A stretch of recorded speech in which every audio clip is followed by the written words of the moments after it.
Hello dears. അപ്പോൾ തുടരും മൂവിയിലെ മിഴിയോരം നനയുകയോ എന്നുള്ളൊരു പാട്ടാണ് ഞാനിന്ന് പാടുന്നത്. അപ്പോൾ ഞാൻ പാട്ടൊന്നും പഠിച്ചിട്ടില്ല. എന്തെങ്കിലുമൊക്കെ തെറ്റുകൾ വരികയാണെന്നുണ്ടെങ്കിൽ ഒന്ന് ക്ഷമിച്ചേക്കാം. അപ്പോൾ നമുക്ക് തുടങ്ങാം. മിഴിയോരം നനയുകയോ മനമെങ്ങോ ഒഴുകുകയോ ഒരു കൂട്ടം കഥകളുമായി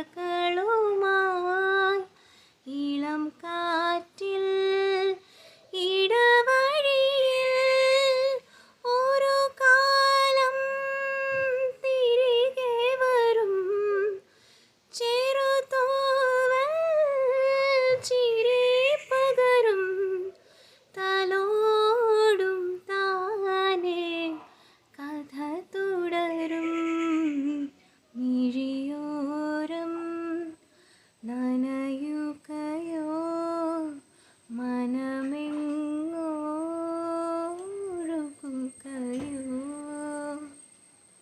ഈ വീഡിയോ ഇഷ്ടപ്പെട്ട നിങ്ങൾ ചാനൽ സബ്സ്ക്രൈബ് ചെയ്യണം, വീഡിയോ ലൈക്ക് ചെയ്യണം. ടാറ്റാ.